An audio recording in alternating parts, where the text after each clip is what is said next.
ഒഴുകുന്ന ജലവും പാറയും പലപ്പോഴും ഏറ്റുമുട്ടും. ജയിക്കുന്നത് എപ്പോഴും ജലമായിരിക്കും. അതിൻ്റെ ശക്തി കൊണ്ടല്ല, നിർത്താതെയുള്ള പരിശ്രമത്താൽ. നിങ്ങൾക്കുണ്ടാവുന്ന തെറ്റുകൾ തിരുത്തുക. നിങ്ങളോട് ഉണ്ടാകുന്ന തെറ്റിദ്ധാരണകളെ തിരുത്തേണ്ട ആവശ്യമില്ല. അവരെ ഒഴിവാക്കുക. മുന്നോട്ടു പോവുക. ഒരില കൊഴിഞ്ഞെന്ന് കരുതി ഒരു മരവും വീണ ചരിത്രമില്ല. ഒരു നല്ല പുസ്തകം 100 നല്ല കൂട്ടുകാർക്ക് സമാനമാണ്.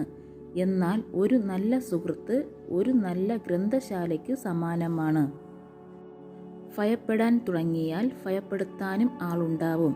പിന്തിരിഞ്ഞ് ഓടാൻ തീരുമാനിച്ചാൽ ജീവിതകാലം മുഴുവൻ പിന്തിരിഞ്ഞ് ഓടേണ്ടി വരും. തോൽക്കാൻ തയ്യാറായാൽ മരണം വരെ തോൽക്കാൻ മാത്രമേ സമയം കാണൂ. ഏതു സാഹചര്യത്തിലും മുന്നോട്ട് പോകാൻ തയ്യാറായി ഇറങ്ങൂ. എന്നാൽ നിങ്ങൾക്ക് അന്തസ്സോടെ ജീവിക്കാം. ഒരു വിജയം നേടുന്നതിനു മുമ്പ് ഏറെ പ്രതിസന്ധികൾ നേരിടണം. എന്നാലേ വിജയം ശരിക്കും ആഘോഷിക്കാൻ കഴിയൂ.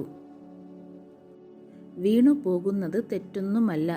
എന്നാൽ എഴുന്നേൽക്കാതെ ഇരിക്കുന്നതാണ് തെറ്റ്. അന്യർ വെച്ചു നീട്ടുന്ന അമിത സ്വാതന്ത്ര്യത്തെ സ്വീകരിക്കരുത്. നാളെയതിൻ കണക്കു പറച്ചിലുകൾ ഉണ്ടായിരിക്കും തീർച്ച. നിങ്ങൾ സംസാരിക്കുന്നതിന് മുമ്പ് നിങ്ങളുടെ വാക്കുകൾ 3 കവാടങ്ങളിലൂടെ കടന്നു പോകട്ടെ. ഇത് സത്യമാണോ? അത് ആവശ്യമാണോ? അത് ദയയുള്ളതാണോ?